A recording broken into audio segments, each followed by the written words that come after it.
ఖమ్మం జిల్లా నెలకొండపల్లి మండలం బైరన్పల్లి గ్రామంలో శ్రీ ప్రసన్నాంజనేయ స్వామి దేవస్థానం నందు మహానాస్య పూర్విక ఏకాదశి రుద్రాభిషేక కార్యక్రమం అర్చకులు కుమార్ శర్మ రాధిక దంపతుల ఆధ్వర్యంలో 11 మంది వేద బ్రాహ్మణులతో మహానాస్య పూర్విక రుద్రాభిషేకం నిర్వహించారు. ఈ కార్యక్రమంలో ప్రసన్నాంజనేయ స్వామి దేవస్థానం చైర్మన్ గొల్లా శ్రీనివాసరావు మరియు వాగవెట్టి కృష్ణమూర్తి, వెంకటరమణ గుప్తా, గన్నవరపు ఆదినారాయణ, సత్యసాయి బాబా సేవా సమితి 500 మందికి పైగా భక్తులు పాల్గొన్నారు.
సార్ ఒకసారి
చప్పట్టుకుంటున్న వాళ్ళకి మేము కూడా తర్వాతే వచ్చాం.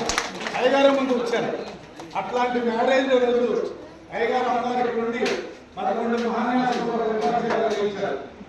నేను ఉండవని చెప్తున్నాను, ఎవరైనా మన ఇంట్లో ఈ కార్యక్రమం పెట్టుకోవాలంటే ఒక 50,000 అయ్యగారికే ఇవ్వాలి, ఒక 50,000 భోజనాలకే పెట్టాలి, సుమారు ₹1,00,000 ఖర్చు చేయాలి. అది ప్రతినిధిగా మన జిల్లా అధ్యక్షులు సుధాకర్ గారు, మన జిల్లాలో 21 చోట్ల మహాన్యాస రుద్రాభిషేకం చేయాలని సంకల్పించుకోవడం జరిగింది.